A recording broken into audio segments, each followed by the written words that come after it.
Shri N.K. Premachandran द्वारा प्रस्तुत संशोधन 1 लोकसभा में द पब्लिक एग्जामिनेशंस यानी कि prevention of unfair means amendment bill 2026 ध्वनिमत से पारित हो गया है। नावालों के पक्ष संशोधन स्वीकृत हुआ। सरकार की ओर से केंद्रीय मंत्री जितेंद्र सिंह ने इस चर्चा का जवाब दिया। बिल पारित होने के बाद लोकसभा में जोरदार हंगामा हुआ, जिसके चलते सदन की कार्यवाही कल तक के लिए स्थगित कर दी गई। लेकिन गनीमत रही कि हंगामे के बीच एंटी पेपर लीक संशोधन बिल पारित कर लिया गया है। लंबी चर्चा के बाद ध्वनिमत से ये बिल पास हो गया है।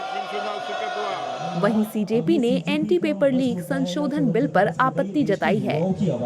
सीजेपी संस्थापक अभिजीत दिपके और प्रवक्ता आशुतोष रांका ने बिल को लेकर कहा कि सरकार इस तरह के बिल लाती रहती है, लेकिन उसकी क्या गारंटी है कि अब पेपर लीक नहीं होगा। अगर पेपर लीक होगा तो उस पर कार्रवाई होगी, लेकिन पेपर लीक नहीं होगा, इस पर सरकार क्या कर रही है। मुझे लगता है बिल आते रहेंगे जब तक ये लोगों की नीयत सही नहीं होती है, तब तक कुछ नहीं हो सकता।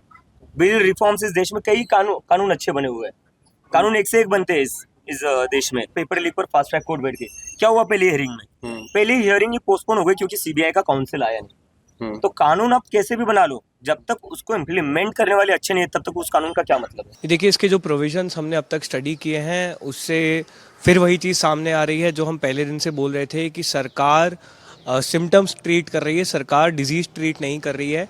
पेपर लीक होने के बाद आप फास्ट ट्रैक कोड ला रहे हैं, आप सज़ा बढ़ा रहे हैं, आप पेनल्टीज बढ़ा रहे हैं, लेकिन पेपर लीक ना हो इस बारे में आप क्या कर रहे हैं, इस बारे में सरकार ने आज कुछ जवाब नहीं दिया।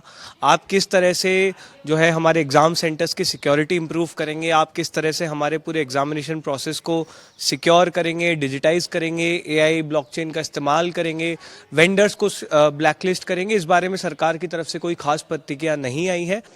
बता दें कि कॉकरोच जनता पार्टी ने नीट पेपर लीक के चलते दिल्ली के जंतर मंतर पर प्रदर्शन किया था। ये प्रदर्शन लगभग 40 दिन तक चला।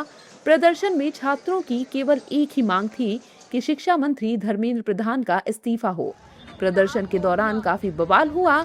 दिल्ली पुलिस और प्रदर्शनकारियों के बीच तीखी झड़प भी हुई, लेकिन बाद में सरकार सीजेपी से बात करने के लिए तैयार हुई और धर्मेंद्र प्रधान का इस्तीफा लिया गया। हालांकि सरकार ने इस पर जोर देते हुए लोकसभा में एंटी पेपर लीक संशोधन बिल पारित कराया।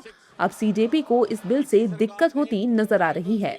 सीजेपी नेताओं ने सरकार के इस बिल में कई खामियां गिनाई हैं।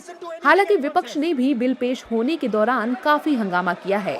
बता दें कि एंटी पेपर लीक संशोधन बिल पारित होने के बाद देश की सियासत पूरी तरह गरमाई हुई है।